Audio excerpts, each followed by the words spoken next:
Welcome on to the show tonight, guys. This is Studio 321. This is your host, Eddie B. So, guys, I'm really pissed off right now. I know you've probably seen it on the news already. I'm going to do a show on it tonight. The situation with the Epstein files. I don't know if you saw the news yesterday, but, you know, they came out saying that, you know, basically that there is no Epstein list, that he wasn't blackmailing anybody, and that, you know, that basically that the case is dead. That's basically what they said. Okay, now there's a few little details that they haven't talked about, but that's basically what they said yesterday. I watched the whole thing and I was like, man, this is, number one, it was super disappointing. And look, yeah, it would have been funny to see all the details of everybody that came out. We could a bunch of juicy stuff, and we'd be like, "Ooh, this guy, that guy," you know, kind of like the Diddy files, right?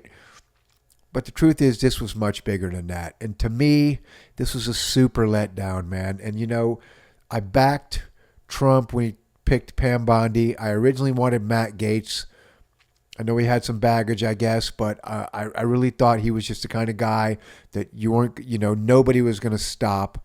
Then he took Pam Bondi, and I was like, yeah, you know, she'll make a good attorney general. She's tough. But now, man, honestly, I would say you got to get rid of her. You got to get rid of her, because this could only be one of two things. Either she completely overstated her case in the beginning, because she was telling us every day. She actually said, I have the files on my desk. I'm going through them basically as we speak, and we're going to get them out to the public as soon as possible, right? Now I'm going to put that clip on here, and I want you to watch it. Donald Trump has talked about the DOJ may be releasing the list of Jeffrey Epstein's clients. Will that really happen? It's sitting on my desk right now to review. That's been a directive by President Trump. I'm reviewing that. I'm reviewing JFK files, MLK files. That's all in the process of being reviewed, because that was done at the directive of the president from all of these agencies. So have you see what I'm saying? So now she says that, and then now she's saying, no, there was no list. You know, it wasn't basically what we thought, and this is all over with. There's no way that that's right, okay? Again, did she completely overstate her case in the beginning, trying to like hype up the public? I don't think so. There's no way. There's no way she did that, because the blowback she's getting right now, she had to know would happen. Okay? So look, to me, this was a test. Again, you get we could have got a bunch of juicy details about a bunch of creeps and shit, and who's this and who's that. But to me, that wasn't even important. This was a test early in the administration to see if Pam Bondi had the guts to go out in deep water where nobody else wants to go. Because you got to understand something. And again, I don't know if these rumors are true. There's just been so many rumors about Epstein and what he was doing that, you know, you couldn't really pinpoint at this time what's true and what's not. But I'm going to tell you what the rumors were. Number one, the rumors were that he was working with Mossad, the Israeli intelligence agency, okay? That he was working with the CIA, that he was compiling lists and getting blackmail material against these super famous people, whether it was, you know, some stars, some politicians, world leaders, things like that, all around the world. Now, the idea behind all that is, and this goes back to the 50s, okay?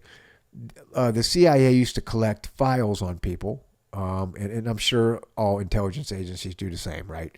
You collect files on people that work for you and do jobs for you and things like that.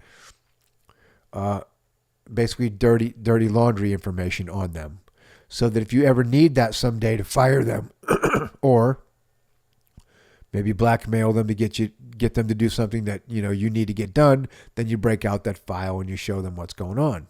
And then obviously they don't want that exposed, so they'll do whatever you want. That's probably pretty typical in every government around the world, okay? So the idea, and the rumor was that Epstein, that was his job, was to create these files, to get all this information on all these high-ranking officials and famous people, government people all over the world.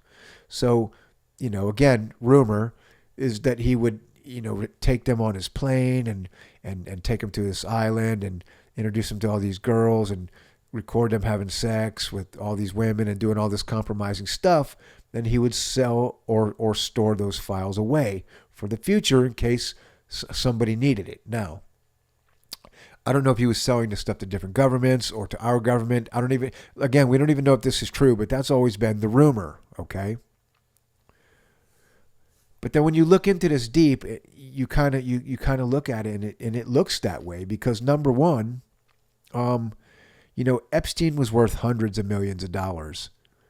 And they said he was a money manager and this and that, an investor, but nobody's ever came clear on how he actually got all that money, okay?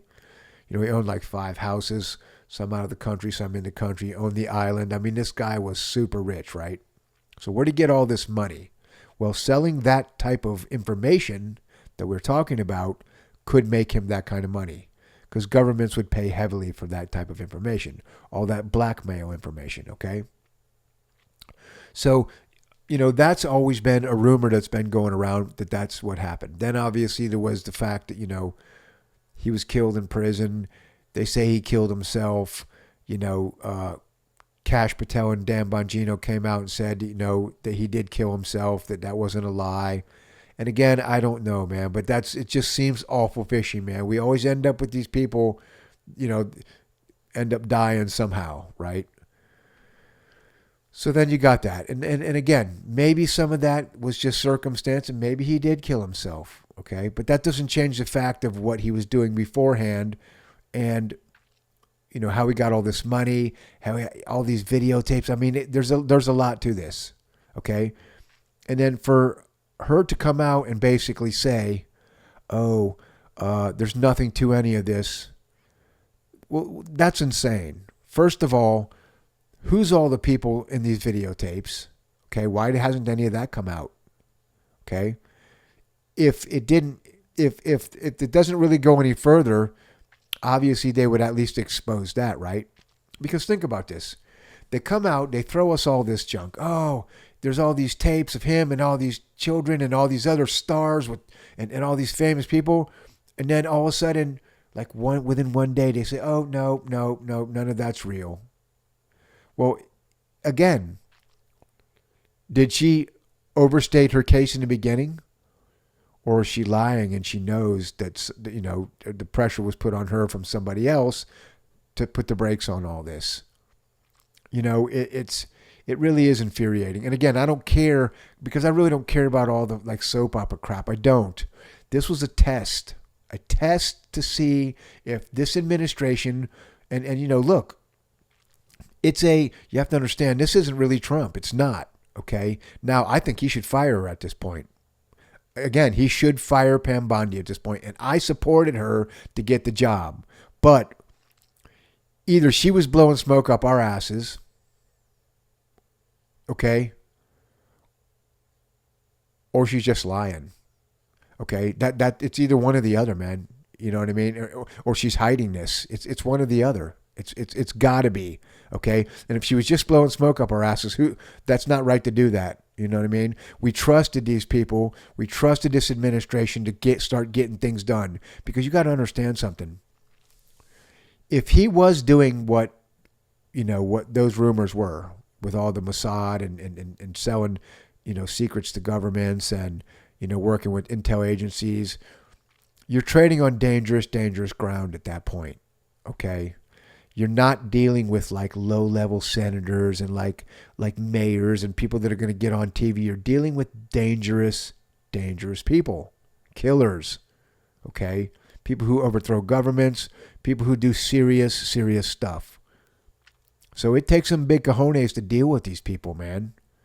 You know what I mean? Now, I know that you can't just go in there and wreck shop on those kind of people because you can't. They're dangerous. Okay, I'm talking about other countries' intel agencies, but I'm also talking about our own. They're dangerous people. Okay, but she could have started that process with this case. She could have. Okay, and it looks to me like she just caved. It looked to me like think about this. you have think about it. You have two choices. She can either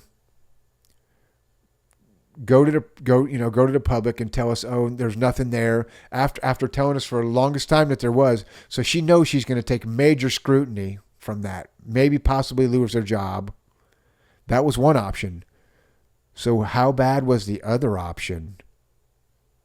Because it must have been worse than that one. You see what I'm saying? She didn't take the other option, which is to push forward with all this and dime everybody out. So if that happens, what kind of threat was that? You see? So she's basically, in my opinion, she's just tanked her own career. She has. Because how can she stay in there? We hired her because we trusted her to do this job correctly. To go in after everybody, no matter what they did, who they were, and root them out. Drain the swamp. Well, the swamp's not just full of low-level, senators and mayors that are going to talk crap on TV. It's dangerous. It's a dangerous place to try to clean up. There's real danger in there. And I thought she had the guts, man. I did. And I guess I'm wrong. And it's sad. It really is, because this proves, it really does. It proves that the president, the administration, they don't have the power that we think they have. They don't. Because somebody put the brakes on this in one day. They really did. It happened real fast. You can tell by the way this all came out. It was like one day, like, oh, no, there's nothing to it. No, there's nothing to go forward on. How could that have happened? That just doesn't make any sense. And what they're going to do now, they're just going to let the country get up in an uproar about it. They're going to go on for a couple months, and then people get tired, and then just move on. That's the way they're going to do it. They're just going to, they put it all out there. They're going to let the country go crazy. And then they're gonna, wait till we get tired of bitching about it.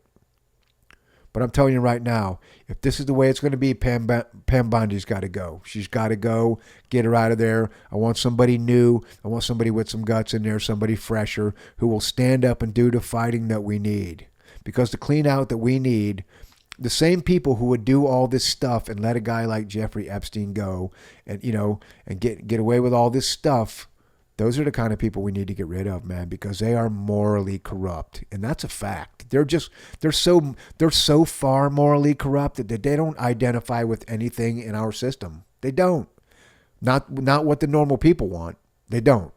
You're letting this guy be a pedophile. Think about this, right? I watched the old Jeffrey Epstein trial from, I think it was in the 90s, went down in Miami. How did he get off on that? They busted this guy cold. I mean, he admitted to it. Okay, it was another. I think, sex with an underage girl and all this other stuff. He admitted to it. No, nothing. He gets off. Well, he got like a light, super light sentence. That never made any sense either. I watched that and was like, man, that was odd. The guy's been protected. He was doing something this whole time. Okay, for our government or for somebody's government. He was protected, and this should be blown wide open to help get rid of the rot in our government, and it's not. It's getting swept under the rug, just like it always does, and just like it will on everything in the future, until, again, we get somebody with some real guts to get in there and do some fighting. And I guess Pam Bondi just ain't got it, guys. I'm sorry to say, she's got to go. You guys have a good night. This is Eddie from Studio 321. I'll talk to you soon.